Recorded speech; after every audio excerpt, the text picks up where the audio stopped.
Confessamos a Ti, ó Deus Todo-Poderoso, perante vós, nossos irmãos e toda a companhia dos céus, que temos pecado excessivamente contra Ti, contra nosso próximo e contra nós mesmos, por nossas ações, por nossa omissão, em nossas palavras ou em nossos pensamentos, por nossa culpa, nossa própria culpa, nossa tão grande culpa.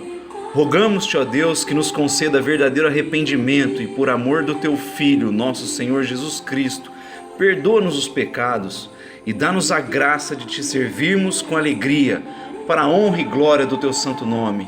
Amém.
Ele é a imagem do Deus invisível. Ele é Senhor sobre a criação, pois nele foram criadas todas as coisas, nos céus e na terra. Sejam tronos, soberanias, poderes ou autoridades, Ele é antes antes de tudo e a todos sustenta pela palavra, pois foi do agrado de Deus que em tudo Ele tenha supremacia.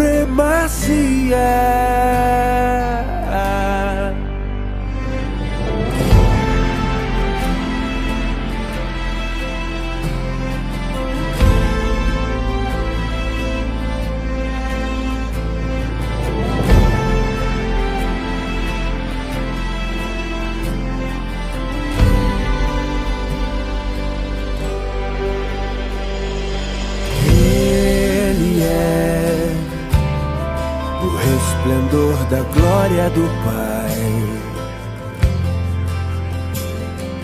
Ele é a exata expressão do seu ser,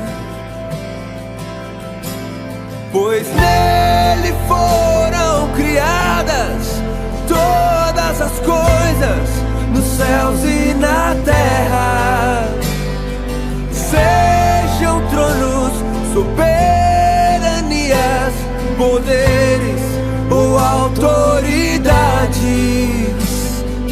Ele é antes de tudo e a todos sustenta pela palavra, pois foi do agrado de Deus que em tudo Ele tenha supremacia.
Amém.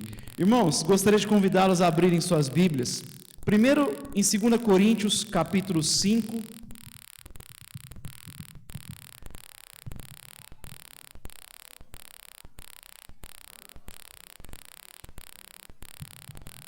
Segunda Coríntios, capítulo 5. Nós vamos ler primeiro o versículo de número 7. 2 Coríntios 5, 7. Diz assim: andamos por fé e não por vista, porque nós andamos pela fé e não por aquilo que vemos. Agora vai lá no primeiro livro da Bíblia, Gênesis, capítulo de número 13.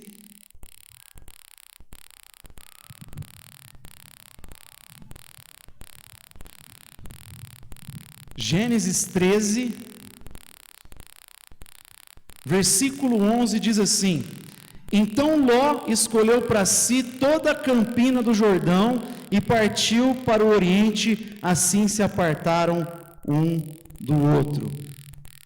Pai, nós te damos graças pela tua palavra nessa noite, pedimos que o teu Espírito possa trabalhar no nosso coração de maneira poderosa, nos levando a discernir se porventura há caminhos que não são compatíveis com o teu reino, com os valores do teu reino, para que eles possam ser mudados e transformados, Deus, abandonados na nossa vida, tudo aquilo que não tem compatibilidade com a tua vontade.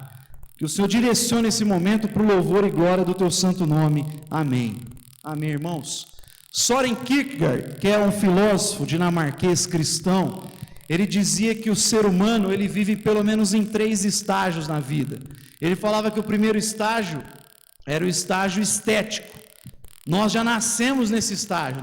Nesse estágio o ser humano se move buscando a satisfação dos seus prazeres. Ele vive nesse estágio de maneira egocêntrica, simplesmente atrás daquilo que os seus olhos contemplam para satisfazer os seus desejos, as suas vontades, os seus prazeres. Ele fala que alguns dos seres humanos vão um pouco além e colocam princípios, normas sobre si, normas que a sociedade coloca, que ele percebe que o próprio Deus tenha colocado. Inclusive esses princípios, esses valores servem para frear os seus desejos, seus ímpetos, essa busca pela satisfação dos prazeres. E o último estágio ele fala que é o estágio religioso, que segundo ele é quando o homem dá um salto de fé em direção a Deus. Aí ele ilustra com a situação de Abraão no sacrifício de Isaac. É algo que está além para ele de algo palpável, racional, porque Deus pede algo absurdo e ele então se atira diante de Deus, crendo na palavra, confiando na palavra de Deus. Embora nesse ponto aí tem algumas discordâncias aí com esse grande filósofo, mas que em alguns pontos aí a gente pode até questionar. Mas eu gostaria de me deter simplesmente nesse estágio estético que ele fala. Essa busca que muitas vezes o ser humano faz na vida atrás de prazeres. Quantas vezes nós não baseamos as nossas escolhas simplesmente daquilo que cativa o nosso olhar, que traz algum tipo de satisfação para a nossa vida? Quantas decisões são feitas simplesmente nesse estágio estético? Eu me lembro que na década de 90, no início, nós elegemos um presidente e muitas mulheres diziam na época: eu vou nele porque ele é bonitinho. Embora isso seja questionável também, né? Mas você lembra? Quem é mais velho vai lembrar: eu vou nele porque ele é bonitinho. Quantos quantos jovens não começam a namorar porque simplesmente olham para a estética? Eu vou nessa moça porque ela é bonita, eu vou nesse jovem porque ele é bonito. E você deixa de olhar uma série de outros valores. Tim Keller, inclusive, no livro O Significado do Casamento, ele diz que geralmente um jovem entra numa sala, ele vê 10 moças, ele já faz ali uma seleção, já corta lá 7, vai em 3, vê as 3 que cativam mais, e aí ele vai conversando e tal. Ele fala: ele deveria começar ao contrário. Ele deveria começar conhecendo as mulheres, desenvolvendo uma amizade, porque uma hora a estética vai passar, é o que vai ficar a amizade, o que vai segurar a amizade, é a solidez dessa aliança, desse relacionamento. Ele fala, logo no primeiro momento ele já descarta a maioria das meninas que de repente poderia proporcionar uma relação muito mais sólida. Por quê? Ele vai na estética, vai simplesmente na aparência. Quantos cristãos não escolhem igreja simplesmente pela estética, pela aparência, porque a música é legal, porque a música é bonita, porque fala algo que cativa o meu coração, porque tem uma palavra lá que me motiva a correr atrás dos meus sonhos, dos meus projetos. Quanta gente não está escolhendo igreja, inclusive, porque traz satisfação, porque traz um prazer estético, traz uma satisfação para os nossos desejos, para aquilo que vem de encontro aos desejos do meu coração. E dito isso, eu queria pensar com vocês, baseado na vida desse personagem chamado Ló, qual é o problema da gente fundamentar as nossas escolhas simplesmente no estágio estético? Fundamentar aquilo que a gente faz simplesmente na estética. E no primeiro lugar eu gostaria de dizer que o grande problema é que quando nós fundamentamos as nossas decisões na estética, nós não discernimos os perigos da vida. Olha comigo o versículo 12 e 13. Você conhece essa passagem? Por isso que eu li só o verso 11. Está tendo uma desavença entre os pastores de Ló e do seu tio Abraão. E Abraão então diz: olha, escolhe para onde você quer ir, e eu vou para o caminho oposto, mas que não haja desavença, nós somos família, nós somos sangue. E aí o versículo 11 diz que Ló viu a campina verde, viu a possibilidade de prosperidade, de progresso, de sucesso econômico, e ele então decide pela Campina Verde. Mas o verso 12 diz assim: habitou Abraão na terra de Canaã, e Ló habitou nas cidades da Campina e armou suas tendas até Sodoma. Verso 13, ora, eram maus os homens de Sodoma, os grandes pecadores contra o Senhor. O que baseou a decisão de Ló foi simplesmente o fator econômico. Ló olhou simplesmente as vantagens financeiras, econômicas, mas ele não levou em consideração o quão perversas eram as pessoas que habitavam naquela região, o quão más elas eram perante os olhos de Deus. Ele colocou a questão econômica acima dos valores morais, acima das questões religiosas. Para ele o que valia a pena era Campina Verde. Ele não se atentou para os problemas que tinham naquele ambiente. Se traz vantagens econômicas, se traz vantagens financeiras, então vale a pena. E quantos pais hoje em dia não fazem a mesma coisa? Escolhem uma escola, uma faculdade, aliás, uma escola que vai trazer capacitações para os seus filhos, habilidades para passar no vestibular, simplesmente. O que interessa é que essa escola é a primeira no ranking de que prepara as pessoas para os vestibulares, os jovens para o vestibular, mesmo que dentro dessa escola seu filho vai ser doutrinado sistematicamente com a ideologia, com um ensino completamente contrário à visão cristã, ao evangelho da graça. Não importa, às vezes o pai inclusive coloca a responsabilidade de educar simplesmente na escola. Porque às vezes você vai colocar o seu filho numa escola, mas se você está acompanhando, ok. Mas há pais que simplesmente colocam, porque o que importa é que o filho vai passar em primeiro lugar, vai passar bem nos vestibulares da vida, e pouco se importa se os professores estão de maneira sistemática desconstruindo a fé que você ensinou ele quando criança, quando adolescente. Porque está simplesmente olhando, meu filho vai ser preparado para entrar numa boa faculdade pública, e ele vai ter uma vida boa, ele vai ter lucro, ele vai alcançar sucesso financeiro, mesmo que a casa seja destruída. Quantos pais não estão baseando a escolha para o futuro dos filhos simplesmente nessa questão? E eu penso que muitas vezes a gente faz isso porque isso traz uma sensação de segurança, de controle. Tem pais que falam, eu vou focar agora no financeiro, em ganhar dinheiro simplesmente, depois eu corro atrás do prejuízo, depois eu dedico um pouco mais de tempo para a família, mas talvez esse depois vai ser tarde demais. Eu vou primeiro trazer um equilíbrio, uma tranquilidade financeira, depois a gente corre atrás, eu sento com os meus filhos, mas quem sabe esse depois, teu filho já está com a cabeça completamente distorcida, porque você priorizou o econômico em detrimento do evangelho, de educar com o evangelho. Você priorizou a tua vida financeira, ao invés de priorizar a educação dos filhos, da família, a ministração na vida deles. Então a primeira coisa, o primeiro problema de nós fundamentarmos a vida nessa dimensão estética, de correr atrás dos prazeres, daquilo que nós vemos, como Paulo está dizendo em Coríntios, porque a nossa fé, a gente se move não por aquilo que a gente vê, mas por aquilo que a gente não vê, porque o que nós vemos é passageiro, mas o que não se vê é eterno. É aí que tem que estar o nosso coração, e é aí que tem que fundamentar as nossas decisões. Primeira coisa que acontece, a gente não discerne os perigos da vida. Mas num segundo momento, eu diria que nós vamos absorvendo os pressupostos de uma cultura pagã, idólatra, ímpia. Olha comigo, o capítulo 19 agora, nós vamos ler os versos de 1 a 11, capítulo 19, de 1 a 11, olha o que diz. À tarde chegaram os dois anjos a Sodoma. Ló estava sentado à porta de Sodoma, e vendo-os levantou-se para os receber e prostrou-se com o rosto em terra. Disse ele, meus senhores, entrai, peço-vos na casa do vosso servo e passai nela a noite, e lavai os pés, de madrugada vos levantareis, e ireis vosso caminho. Responderam eles, não antes na tua passaremos a noite. Não, antes na rua passaremos a noite. Mas Ló insistiu muito com eles, pelo que foram com ele e entraram na sua casa. Ele lhes deu um banquete, assando-lhe pães asmos, e eles comeram.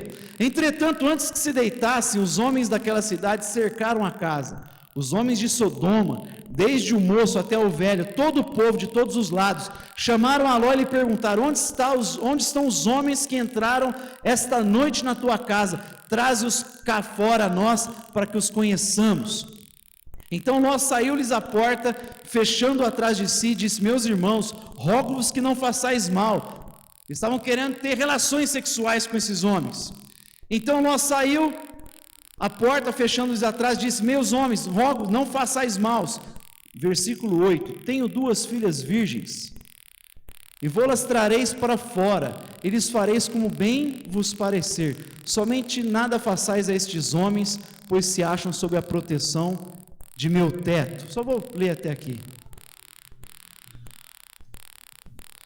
Francis Schaeffer diz que nós vamos absorvendo pressupostos da cultura e vamos pegando como quem pega sarampo. Se num primeiro momento Ló não discerne o perigo para onde ele está indo construir a sua vida, num segundo momento ele começa a absorver esses pressupostos dessa cultura. Ele começa a absorver um pouco do pensamento daquela cultura de Sodoma, porque eu não consigo conceber na minha cabeça, mesmo com as dificuldades, um pai em sã consciência dizer: toma aqui as minhas filhas, que elas são virgens, e vocês façam como lhe apraz. Você pode dizer para mim: mas aquela cultura era machista, patriarcal, etc, etc. Mas se você andar um pouquinho no livro de Gênesis mesmo, você vai ver que Levi e Simeão mataram uma cidade inteira, porque estupraram a sua irmã Diná.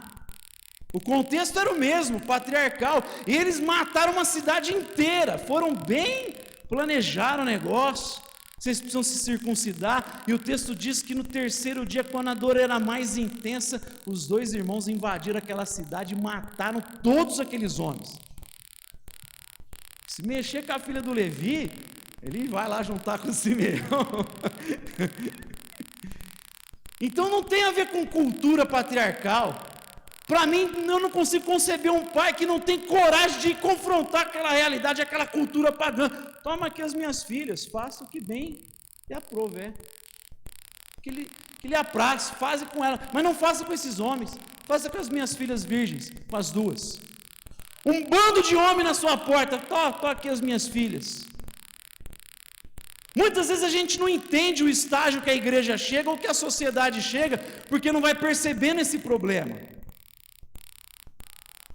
No começo do século XX, mais ou menos, e durante as décadas posteriores, tem uma filosofia chamada existencialismo, e a ideia é o seguinte: como não se crê em verdade, não se crê em universal, não se crê mais em valores morais absolutos, você começa a cair num relativismo ético.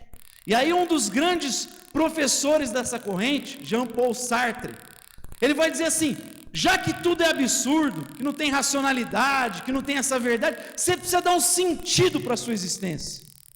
Você precisa se jogar, se projetar numa experiência qualquer que seja, para dar um sentido para a tua vida. Agora, o próprio Schaeffer vai dizer assim, que como não tem parâmetro moral, tanto faz se você para o seu carro num dia de chuva e ajuda uma senhora e dá carona para ela, como se atropelar ela, porque se não tem base moral, tanto faz a experiência.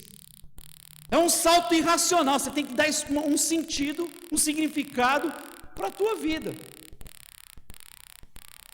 É tudo baseado nas sensações, nas emoções, no que você sente. E aí a gente vai vendo esse fenômeno acontecendo, e aí a gente vai vendo rave, e o pessoal vai se tornando consumidor de sensações, de sentimentos, de êxtase. A gente fica consumindo isso, como a gente conversou aqui no presbitério num certo momento, nessa semana. A gente vai querendo consumir sensações. Tem o pessoal pulando de bungee jump, pulando de paraquedas, porque a gente quer sentir adrenalina, sensação. A gente se tornou consumidores de sensação, de adrenalina. Nunca se viu isso na história humana. É a primeira vez que o ser humano começa a consumir sensação, porque a gente quer ter uma experiência que dê sentido para a vida. Os filósofos há meia década atrás falavam sobre o uso de entorpecentes, de drogas, alguns falavam. Você tem que tentar dar um sentido, buscar uma experiência de êxtase na vida. lá no final da década de 60, 70, você tem a revolução sexual, tudo baseado nas sensações. A gente não entende, acha que é coisa lá de cima de filósofo, isso vai respingando na cultura. Você vê nos desenhos. Você vê lá qual que é o grande drama dos heróis de hoje, é uma crise de identidade. Olha a Marvel, é tudo crise de identidade os heróis. Você pega lá os X-Men, o que a gente é? Mutante, é humano, não sou bem aceito pela sociedade. Tudo pautado numa crise de identidade. Os produtores do He-Man, lá uma das criadoras diz assim, quando ele diz, eu tenho a força, nós estamos querendo passar uma mensagem para a sociedade. Você não precisa ser aquilo que dizem que você é. Você não precisa ouvir os seus pais, você não precisa ouvir a igreja, você não precisa ouvir as instituições. A ideia de você ter poder e crer naquilo que você sente, naquilo que você deseja, é muito prazerosa para a juventude. E aí a gente é bombardeado há décadas e de repente vira o século XXI, a gente não entende por que dessa discussão identitária, por que dessa crise nos jovens. Por que nunca teve essa crise na história da humanidade? Por que não teve nunca essa crise moral, essa crise no casamento? Nunca a gente viu essa crise. Embora existia essas coisas no passado, mas essa crise nesse nível do cara não saber quem ele é, da gente tá vendo pessoas querendo colocar em escola, você tem que falar agora menine, não existe mais essa coisa, mudando até a linguagem, tudo é desconstruído, isso é tudo coisa de filósofo, vai colocando entre os artistas, vai sendo embutido pouco a pouco, e a gente entra no século XXI com crise de identidade, de gênero inclusive. Por quê? Porque a gente vai abraçando o pressuposto pouco a pouco, porque a igreja foi se calando pouco a pouco, fala assim, isso é coisa de política, não vamos nos envolver nisso, vamos ficar aqui na nossa fé, na nossa redoma, e a gente vai permitindo que essas coisas venham florescer na vida. Nós precisamos ter coragem para levantar nossa voz profética, denunciar aquilo que está errado. Faltou coragem para Ló confrontar aquela cultura maligna, perversa. Às vezes a gente está faltando coragem para denunciar, coragem para erguer a nossa voz. Chesterton vai dizer que só um ser vivo consegue nadar contra a correnteza. Está cheio de gente sendo levado pela correnteza, porque a vida espiritual morreu faz tempo. Porque quem está vivo em Cristo Jesus não consegue se calar. Não consegue. Em Cristo Jesus a gente não pode se omitir. Quem está em Cristo Jesus é chamado para brilhar a sua luz, para esfregar o sal na podridão da sociedade, porque é isso que Jesus está falando lá. Vocês são o sal da terra. Se o sal perder o seu sabor, não vai servir para nada, exceto para ser jogado fora e pisado pelos homens. Num contexto onde não tinha geladeira, sal tinha que evitar que a carne apodrecesse. Jesus está dizendo, eu coloquei vocês para evitar que a sociedade apodreça. Está faltando a igreja começar a pôr sal na sociedade, esfregar na podridão da sociedade. John Stott diz assim, o sal tem que arder muitas vezes, tem que mostrar. Está faltando nós levantarmos a nossa voz profética, amém? A segunda coisa, então, é a gente absorver pressupostos de uma cultura pagã. Mas há um terceiro problema aqui que a gente pode levantar olhando para a vida desse homem, chamado Ló. Versículo 12 e 13, acompanhe comigo. Disseram aqueles homens a Ló, tem alguém mais aqui? Teu genro, teus filhos, tuas filhas e todos quantos tem nessa cidade, tira-os fora deste lugar, porque nós vamos destruir esse lugar, pois o seu clamor se tem avolumado diante do Senhor, e o Senhor nos enviou a destruí-lo. Olha o verso 14. Então saiu Ló e disse aos seus genros, que haviam de casar com suas filhas, levantai-vos, sai deste lugar, porque o Senhor há de destruir a cidade. Porém ele pareceu aos seus genros como quem estava gracejando, como quem estava brincando. A versão, o livro, diz assim que aos olhos do genro ele parecia como que estava fora de si, que tinha perdido o juízo. O terceiro problema de nós fundamentarmos a vida simplesmente na dimensão estética é que nós vamos perder a credibilidade dentro da nossa casa. Escute o que eu estou dizendo. Se as nossas decisões forem pautadas simplesmente em dinheiro, simplesmente em coisas que passam, nós vamos pouco a pouco perdendo a credibilidade dentro da nossa casa, dentro do nosso lar. Quando Ló foi falar de algo urgente, a cidade vai ser destruída, Deus vai enviar fogo, os seus genros olharam e falaram: está malucão, isso é um retrógrado, que papo é esse? Sodoma tem prosperidade, e tinha mesmo. Aliás, inclusive um dos fatores da destruição é esse, não é só o que a gente conhece como sodomia. Ezequiel 16, 49, 50 vai falar assim que havia abundância, fartura, e elas não se atentaram para os pobres, por isso Deus as destruiu. Então não era só essa questão, é a questão da omissão. Tinha fartura e de repente esse cara chega falando que Deus vai destruir, que ela vai acabar. Você está louco, tem que pensar para frentex. Você tem que olhar, você tem que ser mais progressista para a vida, tem que olhar mais adiante, ter mais otimismo para a vida. Para com esse pensamento louco. Aonde? Para com essa mentalidade aí retrógrada, que a gente faz o que quer, tem que dar vazão para os sentimentos. Ele perdeu a credibilidade na casa dele, perdeu o respeito. Sabe o que eu aprendo aqui? Que quando eu vou tolerando uma mentira, quando eu vou tolerando falsos ensinos, quando a gente vai absorvendo e não vai confrontando com a coragem que eu falei, mais cedo ou mais tarde a gente pode ouvir isso dos nossos filhos, a gente pode ouvir de gente querida isso. Deixa eu te falar uma coisa: ideias abomináveis, perversas, a gente não tem que dar o mínimo respeito. A gente não tem que respeitar ideias abomináveis, práticas abomináveis. A gente está num contexto que ensina que a gente tem que ser tolerante, que a gente tem que ouvir, vamos ter aquele posicionamento, aquela atitude mais de tolerância, de conversar, de trazer para perto, ouvir a ideia do outro. Mas deixa eu te falar, se a ideia é abominável e a gente faz isso, é como você estivesse dando credibilidade para aquela ideia. É como se ela tivesse algum respeito. Se ela não tem, a gente tem que falar. Ideias abomináveis a gente confronta. Olha para Elias. Por que Deus olha para esses profetas e fala: são servos fiéis? Porque eles eram intolerantes com aquilo que é errado. Eles não toleravam coisa abominável. Elias, ele teve atitudes assim drásticas. Mandou matar 850 falsos profetas. Nossa, mas que coisa, que profeta mais duro. E Deus não achou aquilo errado, não. Ele estava agindo pela vontade de Deus. Sabe o que ele está ensinando para a igreja? Ele estava exterminando o mal. Sabe qual é um dos problemas da igreja de Tiatira em Apocalipse? Que João vai dizer, inspirado pelo Espírito. O grande mal de Tiatira é que ela era uma igreja tolerante. Olha só. Hoje seria aplaudida por muita gente. Ela fala assim: você tolera o ensino de Jezabel.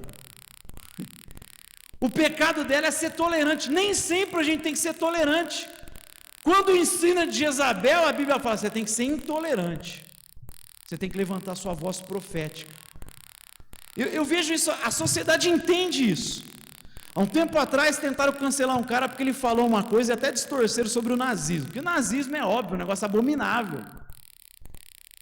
E aí, pô, como pode falar de nazismo? Isso é um absurdo, é um absurdo. Só que ao mesmo tempo a gente tem tolerado um monte de ideia absurda.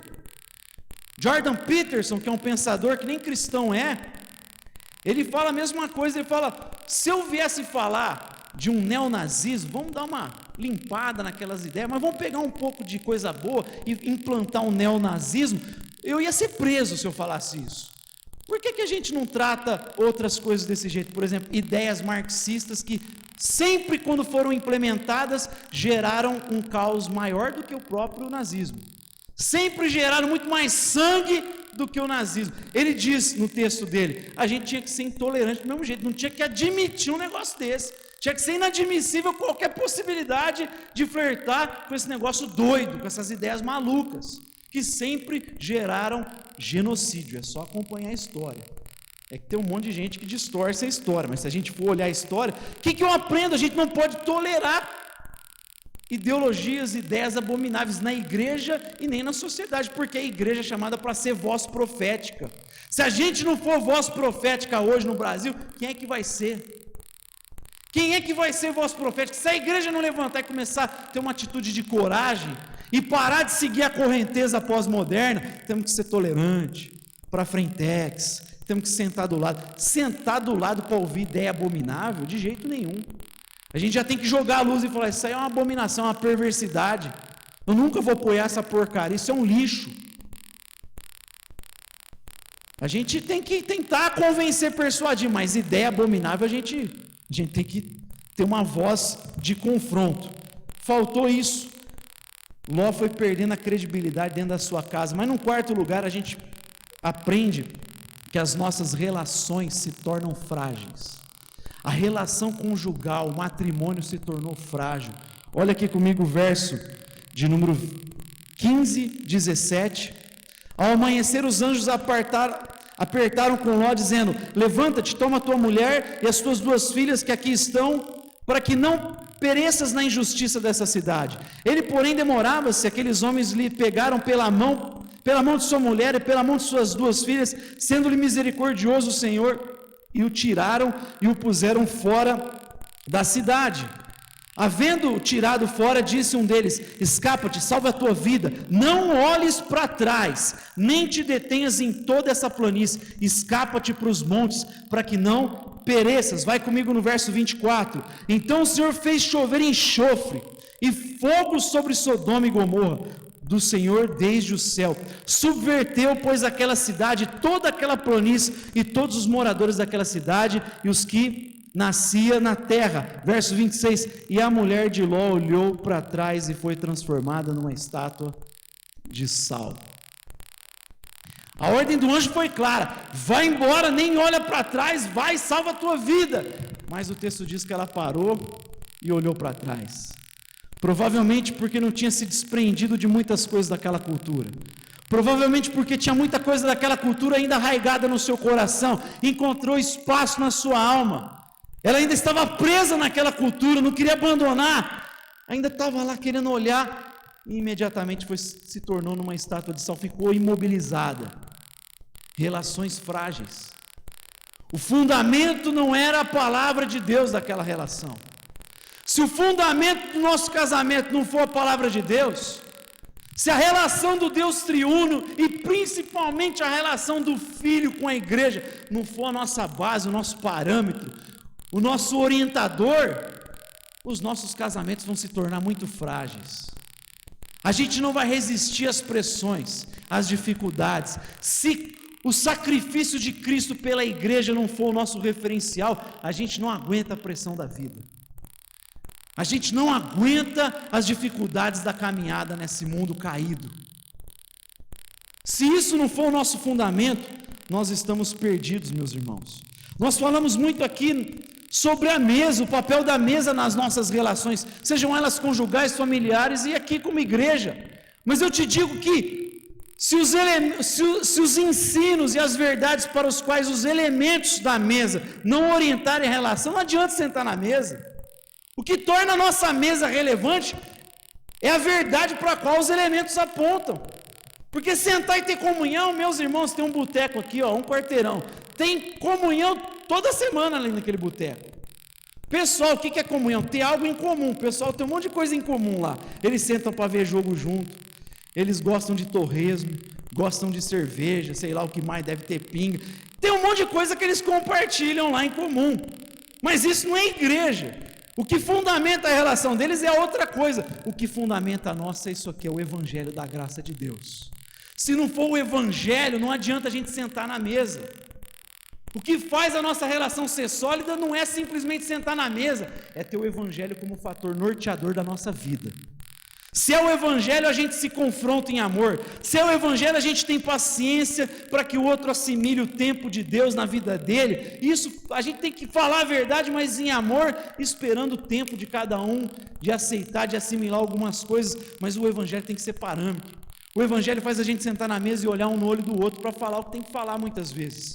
O evangelho tem que ser base, norteador da nossa vida. Amém?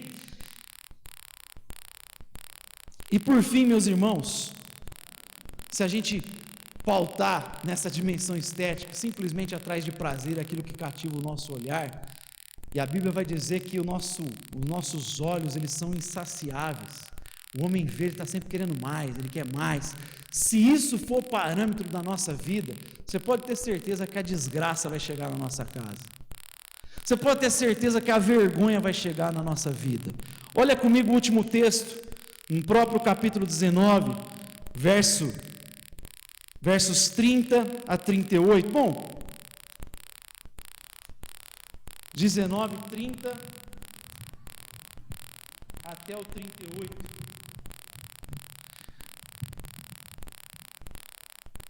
Diz assim: Subiu Ló de Zoar e habitou aos montes, e as suas 2 filhas com ele, pois temia habitar em Zoar. Habitou numa caverna, ele e as suas 2 filhas. Então a primogênita disse à menor: Nosso pai já está velho, e não há homem na terra que venha deitar-se conosco, segundo o costume de toda a terra. Vem, demos a nosso pai vinho a beber, e deitemo-nos com ele, para que conservemos a descendência do nosso pai.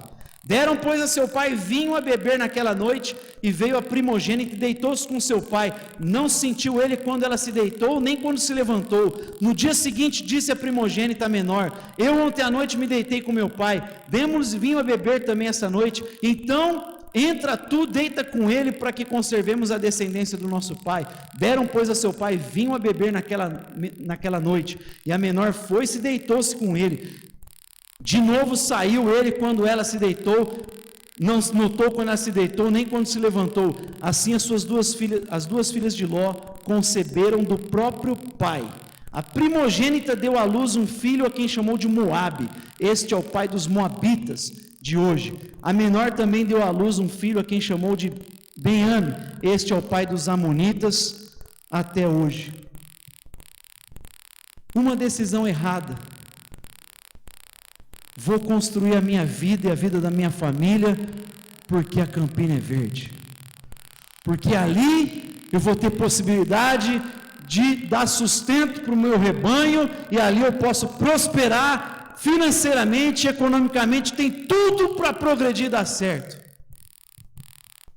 Um incesto. Engravida as próprias filhas. Perde o casamento, perde a esposa, dão à luz a moabitas e amonitas que vão se tornar eternos inimigos do povo de Deus. Olha o problema que ele arruma a longo prazo, não só para ele, mas para toda para a próxima geração. Porque decidiu construir a vida no estético. Porque decidiu se mover naquilo que os olhos veem e não naquilo que não se vê. E a fé é a certeza das coisas que esperamos e a convicção dos fatos que não vemos. A sociedade pode dizer: não vale a pena você fazer isso, construir a sua vida assim, assado, mas não importa se ela não está vendo, você sabe o que de fato tem valor e é concreto. Por uma decisão equivocada, esse homem passou por uma desgraça, por uma vergonha na sua própria casa, viu um incesto acontecer, mesmo que não estivesse em sã consciência. Às vezes você pode me dizer nessa noite: mas pastor, eu sei dessas coisas, eu não construo a minha vida nisso, eu sei que tem um monte de coisa errada, mas será que quando a gente, por exemplo, fica irritado, indignado, quando a nossa vida financeira está ruim? Será que quando a gente está tomado pelo medo, ansioso, quando está passando por apertos, será que a gente não está comunicando alguma coisa para os nossos filhos? De que o que tem valor é isso aí? Será que quando a gente passa por algumas lutas, a gente não está transmitindo isso para as pessoas e para nós mesmos de maneira imperceptível? O que de fato tem valor é isso. O que eu tenho que construir a minha vida aí mesmo. Será que a gente não se auto-engana muitas vezes? Por mais que sabe, mas na prática a gente cai nesse erro. E se a gente não acordar, pode ser que a gente passe por um caminho penoso, passe por uma experiência ruim, possa ver muitos males na nossa casa. Será que a gente não está transmitindo uma mensagem para as pessoas quando a gente tem vergonha e medo de se posicionar pela fé cristã? porque isso vai trazer talvez indignação dos amigos, das pessoas. Será que esse medo excessivo, você não está comunicando para as pessoas que a tua fé simplesmente é restrita a essas 4 paredes e a sua casa? A sua fé não é pública, ela não tem valor nenhum do lado de fora. Quando a gente tem vergonha de se posicionar, imperceptivelmente você está comunicando alguma coisa para as pessoas. A minha fé é restrita aqui, ó, a vida privada, a igreja e a minha casa.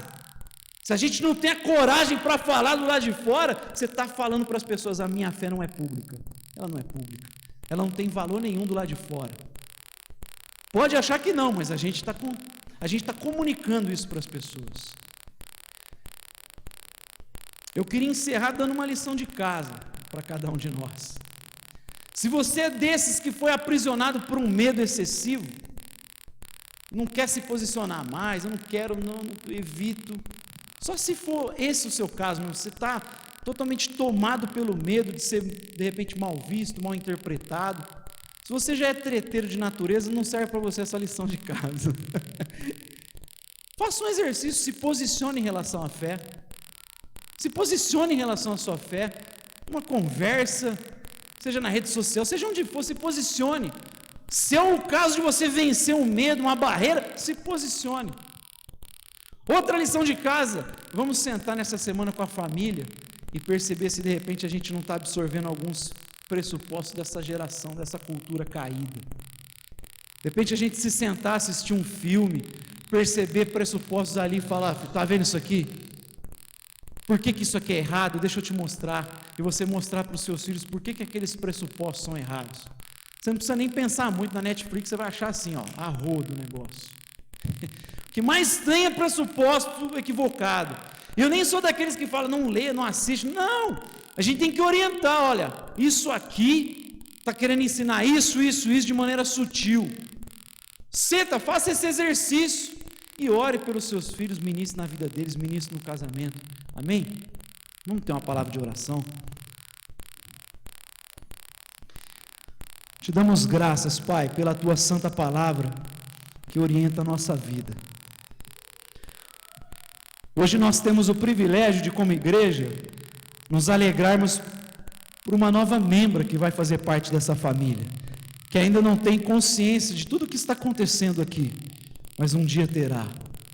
É uma alegria, mas por outro lado é uma responsabilidade gigantesca, Pai. Ainda mais nesse contexto de trevas que nós vivemos. Senhor, não permita que nós venhamos nos acovardar como igreja. Não permita que a gente venha absorver culturas desse contexto por medo ou por qualquer outro motivo, por qualquer outra motivação, por qualquer outro significado, sentido, razão. Nos ajuda a ter uma voz profética como igreja. Nós não queremos ser vistos como aquela igreja que se esconde, que se acovarda, que se omite. Nós queremos de fato brilhar nessa geração. Nós queremos de fato sermos sal e luz da nossa sociedade. E nós queremos começar isso aqui, nessa igreja, nas nossas casas e também na sociedade. Pai, nos dá essa coragem. Nós não queremos passar por essa experiência trágica que o teu servo passou. Ele foi poupado por ti, foi visto como um homem justo, mas ele não se apercebeu de tantas coisas que foi assimilando, viu o fim do seu casamento, passou por uma tragédia com suas filhas. Pai, tenha misericórdia da nossa vida, porque se isso aconteceu com o sobrinho de Abraão, que dirá nós, pobres pecadores? Nos dá sabedoria, nos dá graça, nos dá lucidez, nos dá fé e coragem. Nós queremos andar não por aquilo que vemos, mas nós queremos pautar a nossa vida, as nossas decisões, construirmos a nossa igreja, a nossa casa, com base naquilo que nós não vemos. Nós queremos nos agarrar na Tua palavra, porque os céus e a terra passarão, mas a Tua palavra permanecerá para todo sempre. Nós não queremos deixar de cumprir a Tua palavra na nossa vida, para que quando as tempestades vierem, quando os rios transbordarem, os ventos soprarem, as chuvas caírem, a nossa casa vai permanecer de pé, porque o fundamento é a tua palavra eterna. Que seja assim em cada uma das nossas casas. Em nome do teu Filho Jesus nós te pedimos. Amém.